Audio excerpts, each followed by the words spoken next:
Hello friends, welcome to விவி பிரியா சமையல். இன்றைக்கி மாடிக்கு தாங்க மாடி தோட்டத்தை எப்படி இருக்குன்னு காமிக்கிறவாங்க. நாங்கள் சிம்பிளாக தான் இதை வந்து வச்சுருக்கேன். சும்மா ஒரு 4-5 காய்கறி தான் நான் போட்டு வச்சுருக்கேன். வாங்க ஃப்ரெண்ட்ஸ் பார்க்கலாம். நம்ம சேனல் வந்து 100 சப்ஸ்கிரைப் வந்துருச்சு. Thanks friends. எனக்கு எல்லோரும் சப்ஸ்கிரைப் பண்ணுங்கள். சப்ஸ்கிரைப் பண்ணவங்களுக்கும் தேங்க்ஸ். வாங்க ஃப்ரெண்ட்ஸ், இப்போ நம்ம வந்து மாடி தோட்டத்தை பார்க்கலாம். இப்போ அவரைக்காய், செடி அவரைக்காய் தான், இது கொடி அவரைக்காய் இல்லை. இது வந்து காய் வைக்க ஆரம்பிச்சிருச்சு. நம்ம பொங்கல் முடிஞ்சு நான் வந்து விதை போட்டேன். இப்போ காய் வைக்க ஆரம்பிச்சிருச்சு ஃப்ரெண்ட்ஸ். இது வந்து கொத்தரங்காய். இது சின்ன சைஸாக இருக்கும்போதே பாருங்கள் ஃப்ரெண்ட்ஸ், காய் வந்துடுச்சு.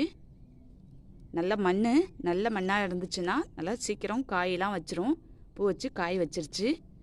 கொத்தரங்காய், இதுவும் கொத்தரங்காய் செடி தான், காய் வந்துருச்சு பாருங்கள் ஃப்ரெண்ட்ஸ். இது வெண்டைக்காய் போட்டிருக்கேன். இப்போ தான் வந்து முக்கு வைக்க ஆரம்பிச்சிருக்கு. இது மிளகா, தக்காளி வச்சுருக்கோம். இது கீரை வந்து விதைக்காக விட்டு வச்சுருக்கோம் ஃப்ரெண்ட்ஸ்.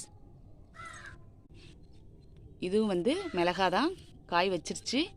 நெளிப்பறிச்சு சட்னிக்கு வச்சாச்சு. இப்போ திருப்பி எல்லாம் காய் வச்சுருக்கு ஃப்ரெண்ட்ஸ். இது வெண்டைக்காய் தான் ஃப்ரெண்ட்ஸ். இது கொத்தரங்காய். இதில் பாவக்காயும் தக்காளி எல்லாமே இருக்குது. பாவக்காய் இப்போ தான் கொடி வந்துட்டுருக்கு. இது வெண்டைக்காய் கொஞ்சம் விதை போட்டிருக்கேன். இப்போ தான் கொஞ்சம் வந்துட்டுருக்கு. தக்காளி ஃப்ரெண்ட்ஸ், தக்காளியும் வெண்டைக்காய் எல்லாமே இதில் கலந்து இருக்குது.